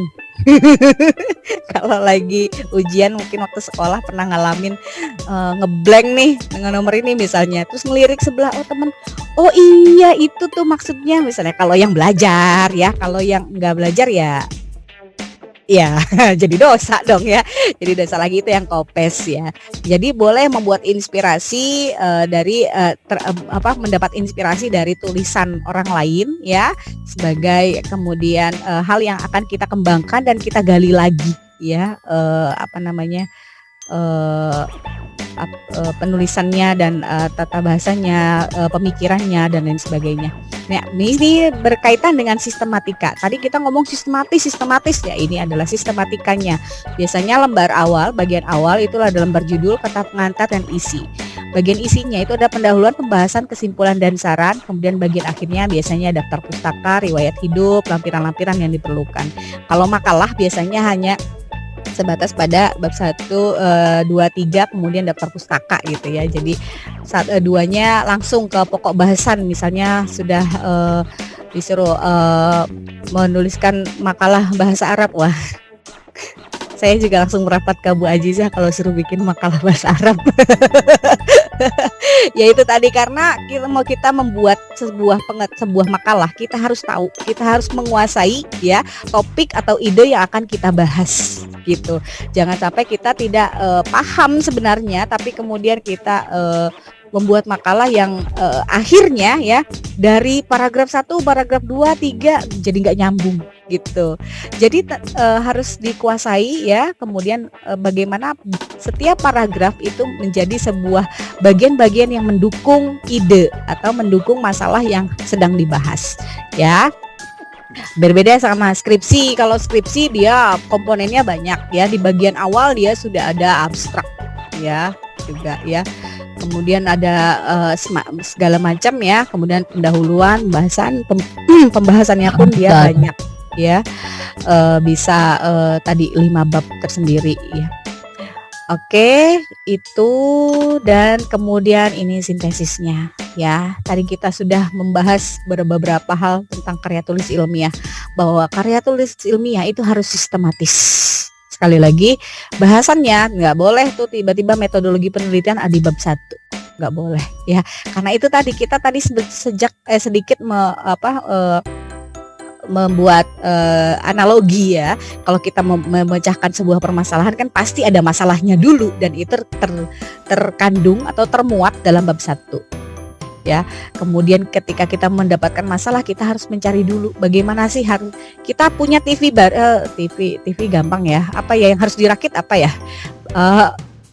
Apalah segala misalnya beli kulkas baru ya, gimana masangnya, gimana cara masangin raknya dan lain sebagainya. Misalnya kalau harus dirakit, itu kan teman-teman biasanya ngelihat panduan dulu, browsing dulu YouTube gimana tutorial cara memasang rak di kulkas misalnya gitu ya. Itu adalah bab 2. Masalahnya adalah teman-teman harus merakit misalnya. Jadi teman-teman harus tahu nih bagaimana caranya merakit, dan teman-teman mencari itu dengan membaca tutorialnya, kemudian membaca buku petunjuk, mungkin bisa juga melihat tutorial dan lain sebagainya. Kemudian bab 3 baru kemudian teman-teman membuat metodenya. Teman-teman mencoba menerapkan gitu ya. Oh, kalau saya bawahnya dulu, yang besar-besar dulu yang saya pasang, baru yang kecil-kecil, sama ya atau yang kecil-kecil dulu kemudian yang besar-besar, lebih cepat mana, lebih efisien mana, lebih sulit mana gitu ya, lebih mudah yang mana gitu. Nah, itu adalah bab 3. Kemudian bab 4, wah ternyata ketika teman-teman menganalisis, oh tadi saya mulainya dari yang besar dulu, ternyata nggak bisa, yang kecil-kecilnya harus dipasang dulu gitu ya. Nah, itu berarti kemudian di analisisnya, di kesimpulannya adalah bahwa teman-teman sintesisnya tadi ya, bahwa saya ketika merakit segala sesuatu ya, pastikan yang besar-besarnya dulu misalnya yang saya pasang misalnya gitu ya. Kecuali kalau kecil-kecilnya tuh mur, baut dan sebagainya ya, aneh kalau tiba-tiba dipasang mur dan bautnya nggak dipasang ya. Nanti malah tidak ada AP, ada ini di sini. Oh, di sini ya. Baik, itu ya, sistematis kemudian terukur. Teman-teman melakukan penelitian tentu harus terukur dari waktu, terukur dari biaya, terukur dari effort yang bisa dilakukan ya. Saya ingin melihat kecenderungan orang-orang untuk misalnya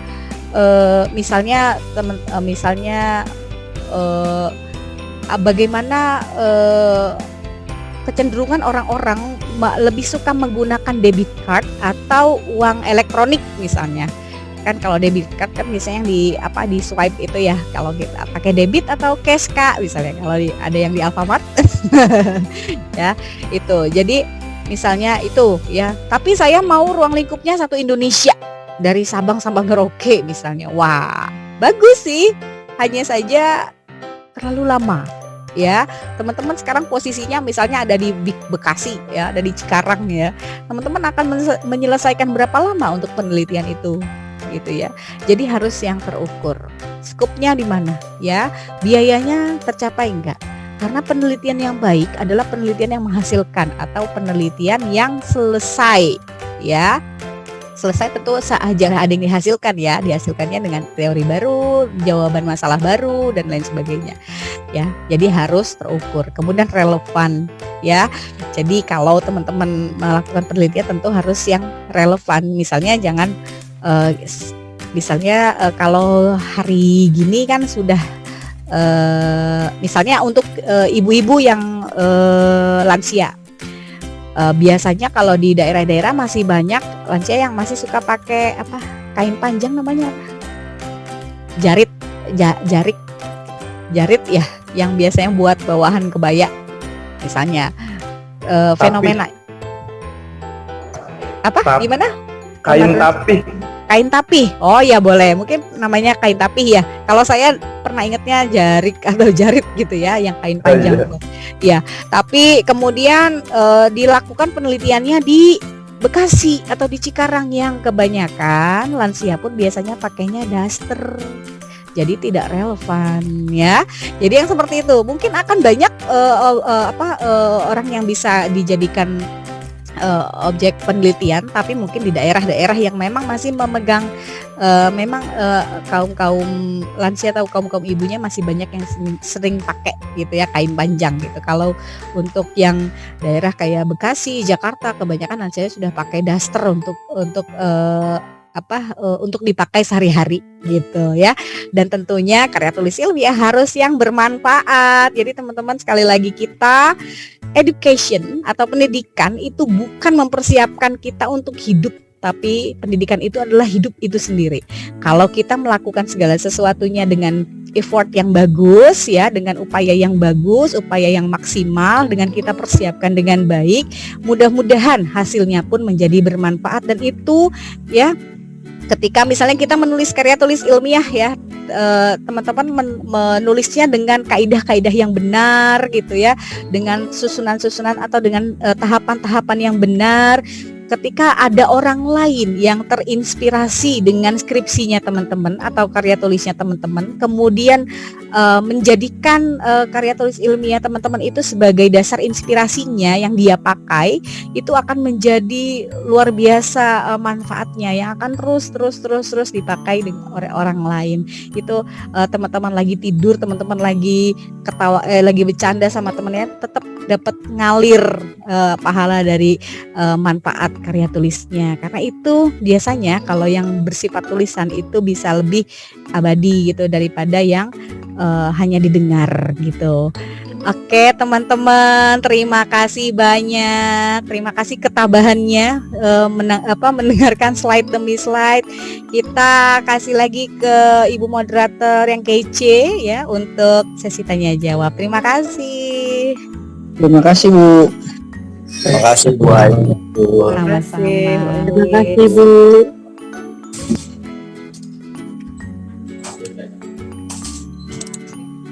Bu Anis, mohon maaf ini agak nge-lag. Oh, Udahan Bu Anis. siap.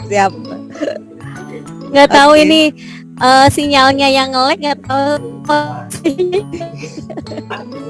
Nggak, sinyal itu pasti. Dari tadi memang agak ini sih, Bu Jiza dari tadi agak ini agak nge-freeze. Jadi kayaknya sinyalnya agak kurang bagus, Bu.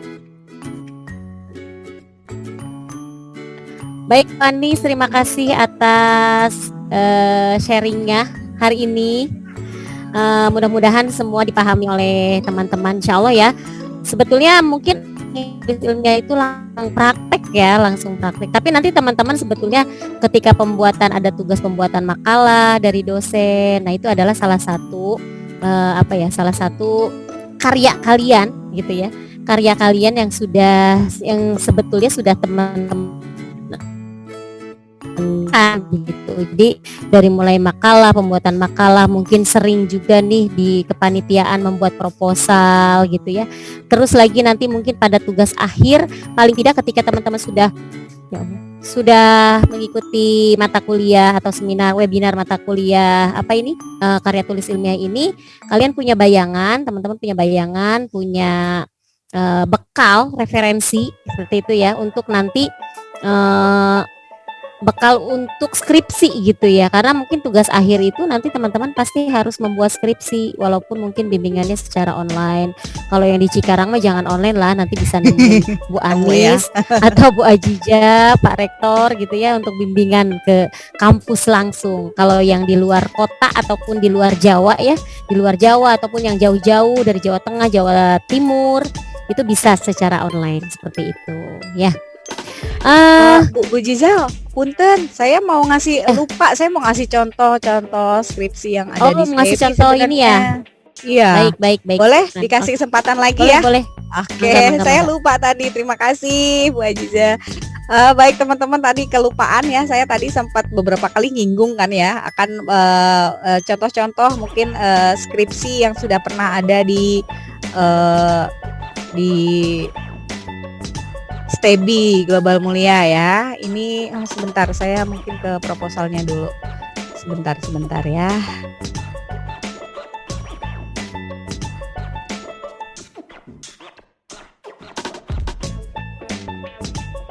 Mana ya? Malah jadi Mungkin nanti bisa di-share juga Bu, biar banjir inspirasinya. Wah, luar biasa. Itu kata-kata saya yang seneng tuh, banjir inspirasi. Ya bener. Betul. Bagus. Tapi mohon maaf kalau untuk skripsi dan lain sebagainya mungkin nanti bisa menghubungi akademik ya untuk perizinan dan lain sebagainya gitu ya. Ini saya sebenarnya hanya meminjam. Ini saya share-nya punya saya aja deh dulu ya. Narsis enggak, ini lebih ke jurnal ya. Kalau ini kalau jurnal dia hampir sama seperti proposal, dia tidak ada bab ya. Ini teman-teman pasti banyak banget dan ini yang bikin banjir inspirasi biasanya jurnal karena banyak. Nah ini kalau jurnal ya biasanya ada abstrak ya. Kalau di STEBI sekarang ada tambahannya ada bahasa Arab. Kalau ini masih periode lama ya. Jadi kita di pendahuluan ada rumusan masalah, karena rumusan masalah itu yang harus dijawab di di kesimpulan nanti ya. Dari rumusan masalah itulah yang akhirnya membreakdown atau menjadi alat untuk kemudian kita mencari teori yang relevan gitu ya. Ini bab pustakanya, kajian pustakanya, dan ini metodologinya. Ini kemudian kebetulan pakainya kualitatif. Dan kita pakainya di sini sudah bukan footnote lagi ya, kita sudah pakai apa style ya. Ini jadi yang kalau apa style yang seperti ini kutipannya. Jadi kalau footnote itu kan adanya di bawah. Nah ini body note dengan apa style. Nanti teman-teman bisa dibiasakan ketika membuat makalah, membuat kutipannya harus pakai apa style ya.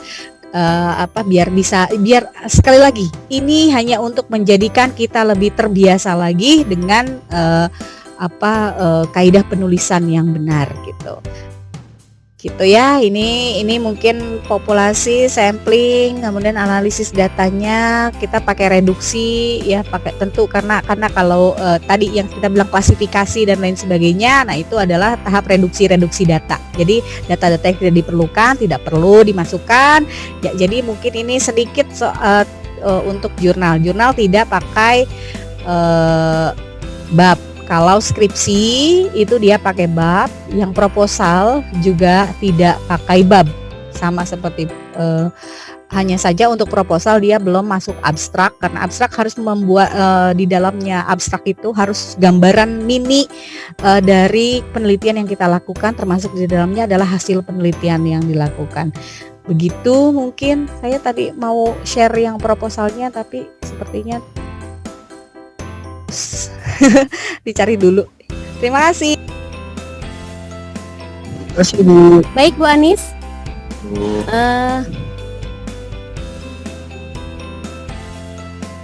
Sudah cukup? Sudah ya? Baik, terima kasih Bu Anis. Teman-teman tadi sudah diberikan contohnya juga, sampelnya juga dari Bu Anis ya, jurnal, lebih pada jurnal. Walaupun sebetulnya karya tulis ilmiah itu banyak sekali jenisnya. Nanti mungkin teman-teman silakan untuk lebih jelasnya lagi bisa langsung kita buka sesi tanya jawab ya. Kita berikan kesempatan terlebih dahulu untuk dua penanya. Nanti kalau misalkan masih ada waktu, kita berikan kesempatan yang lain juga. Seperti itu. Silakan untuk dua orang penanya untuk bertanya kepada Bu Anis. Mangga silakan.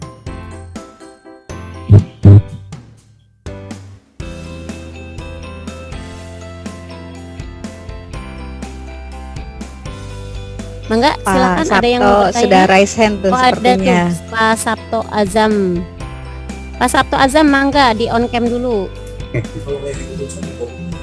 Ya, Assalamualaikum Bu Anis Nurul Kholinisa. Waalaikumsalam warahmatullahi wabarakatuh. Pak Sabto, terima kasih. Saya sedang kerja nih Bu, jadi tadi tidak sempat mendengarkan sejauh mana. Secara overall sih terima kasih sudah memberikan ilmunya Bu. Mudah-mudahan sih nanti banyak yang perlu saya tanyakan tentunya. Itu saja sih. Mau tanya juga masih bingung Bu. Itu aja, terima kasih. Assalamualaikum warahmatullahi wabarakatuh. Waalaikumsalam warahmatullahi wabarakatuh. Ini Bu Aziza sepertinya agak kendala sinyal yang nge-freeze ini kalau di saya. Jadi saya langsung ambil alih ya. Terima kasih Pak Sabto, Azam ya. Kita berbagi ya. Saya juga pastinya banyak belajar dari teman-teman. Hanya saja mungkin intensitasnya kita ini belum banyak, jadi belum banyak ketemu. Jadi nanti mudah-mudahan saya juga bisa banyak belajar dari teman-teman. Terima kasih banyak Pak Sabto dan selalu bersemangat ya Pak. Dan tadi saya luar biasa tadi di chat, wah apa tadi ya, lansia bahagia, kok lansia sih, orang tua bahagia apa itu luar biasa. saya tinggal bahagia dan saya harus terus bahagia. Jangan kalah ya sama yang teman-teman. Baik, ada lagi yang mau mungkin ditanyakan? Saya akan menjawab yang saya bisa.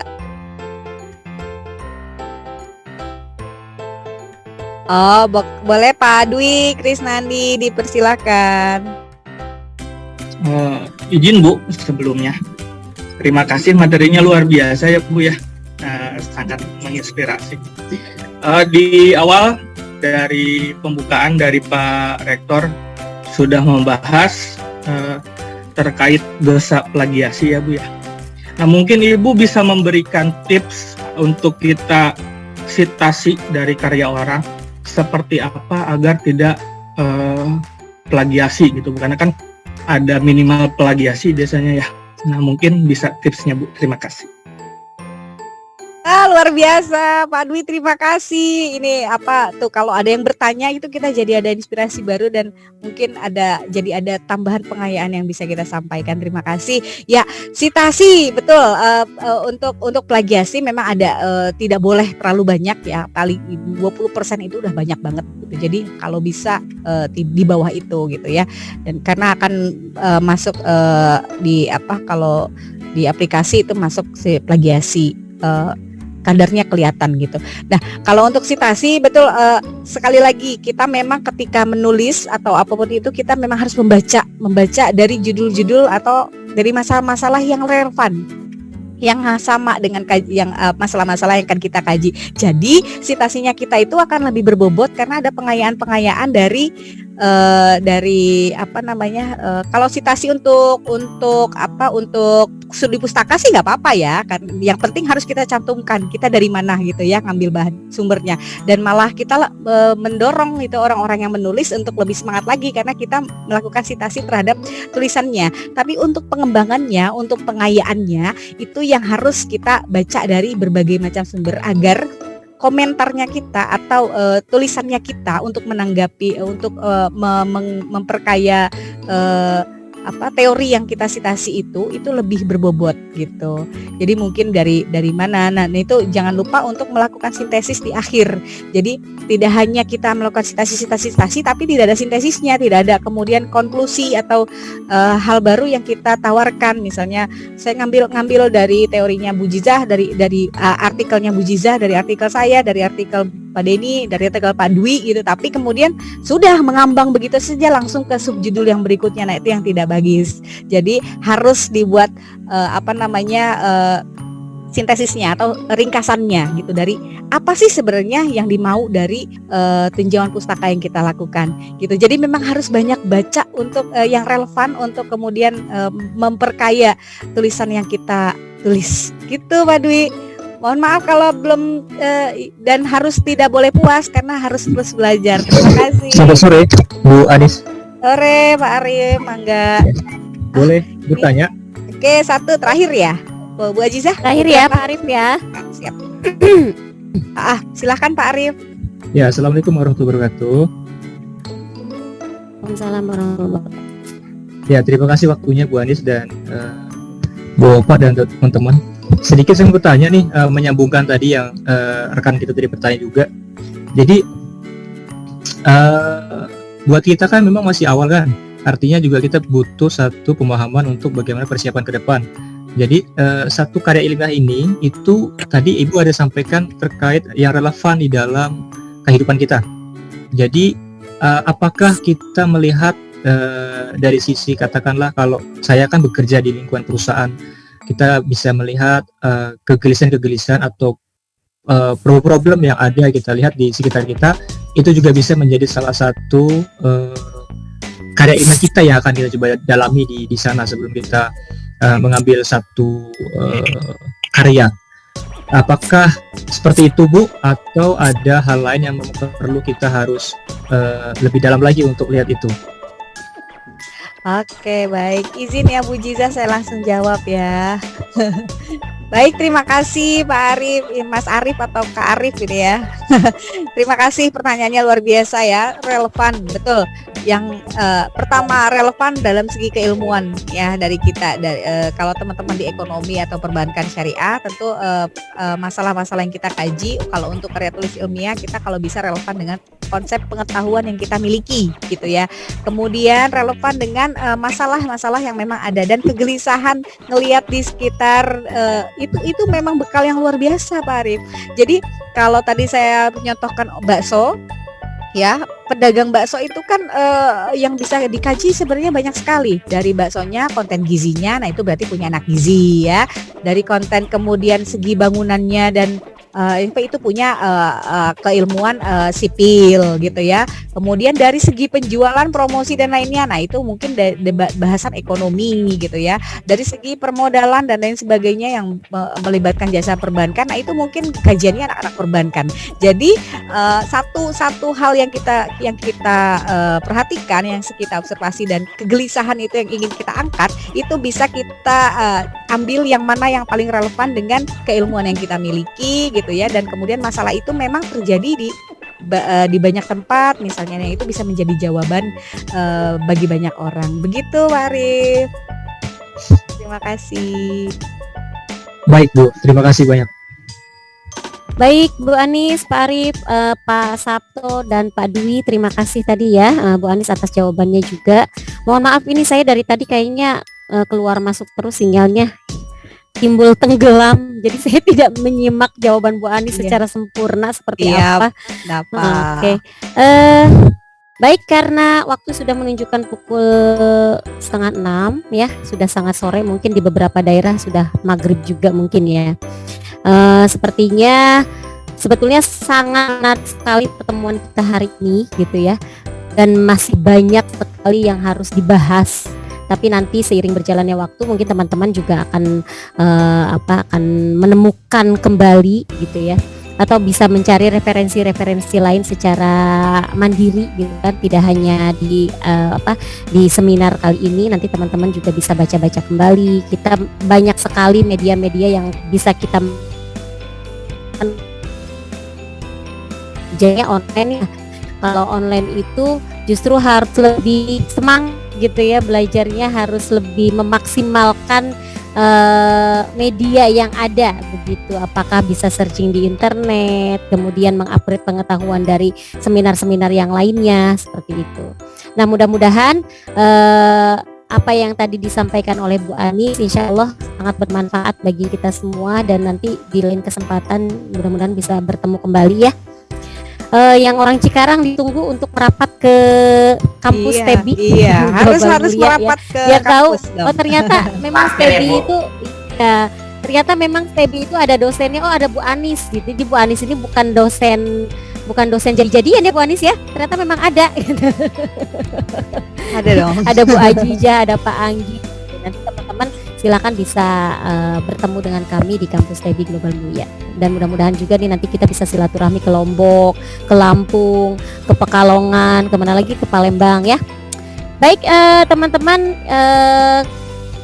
Ibu rasa mungkin cukup 3 penanya saja tadi. Jangan lupa bagi yang belum absen, silakan linknya tadi sudah dibagikan di itu ya, di chat. Nanti silakan diisi link absennya di Google Form.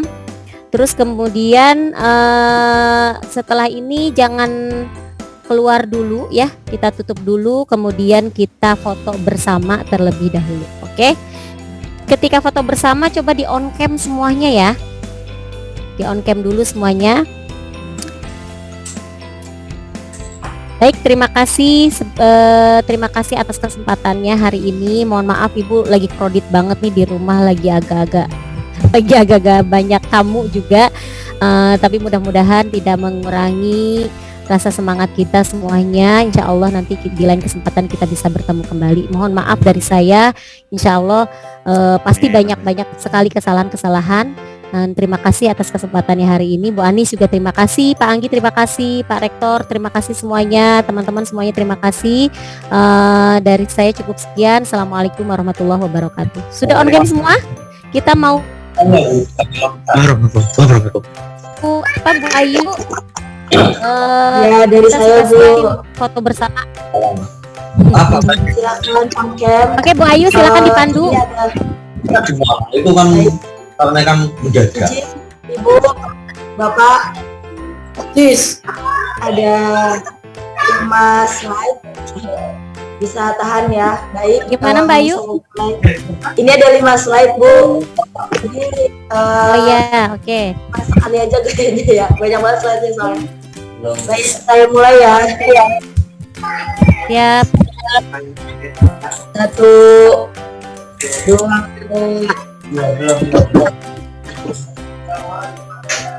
Oke, slide pertama. Yang kedua, lengkap semua. 1, 2, 3. Tahan. Kok nggak berasa, Bu? Oke, berasanya gimana saya? Ada jepretan cahayanya. Susah dong. Oke, slide ketiga. 1, 2, tahan.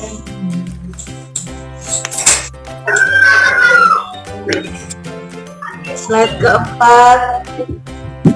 1, 2, 3, tahan. Oke, slide terakhir. 1, 2, 3, tahan. Oke. Sudah cukup Ibu. Sudah Bayu. Sudah Bu. Oke, terima kasih Mbak Ayu. Sudah 5 slide ya. Nggak tahu saya ada di slide yang mana mukanya. Baik, terima kasih sekali lagi teman-teman atas kehadirannya. Mudah-mudahan semuanya selalu sehat dimanapun berada. Tetap jaga protokol kesehatan ya. Walaupun COVID-nya sudah menghilang, insya Allah udah hilang ya. Tapi tetap harus jaga kesehatan karena virus di mana-mana nih ya. Terima kasih atas kesempatannya. Mohon maaf atas segala kekurangan. Assalamualaikum warahmatullahi wabarakatuh. Waalaikumsalam. Waalaikumsalam warahmatullahi wabarakatuh. Terima kasih. Terima kasih Bu Anis. Terima kasih Bu Liza, Pak Anggi, terima kasih Bayu. Terima kasih Bu Anis. Sama-sama, Thank terima you kasih. semuanya. Makasih Pak Anggi. Terima kasih Bu Anis. Sama-sama, Mangga. Ya, Pak Anis. Ya, terima kasih.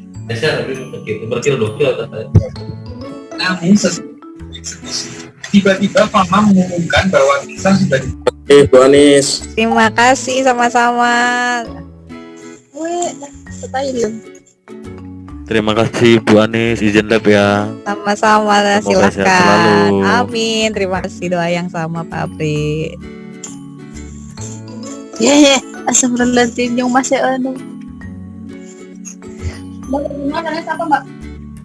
Bu Nura Aziza sama Pak Anggi.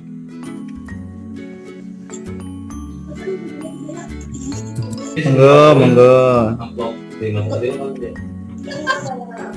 Terima kasih Pak Anggi.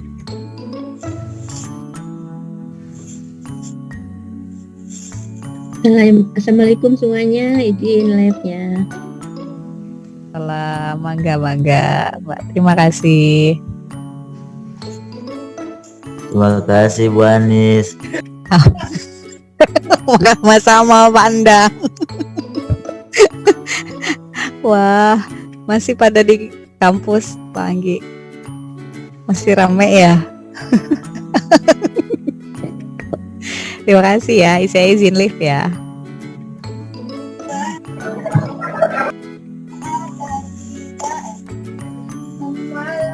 Ada di dalam hidupku. Ada tempatnya. Semua yang pernah ada di dalam hidupku.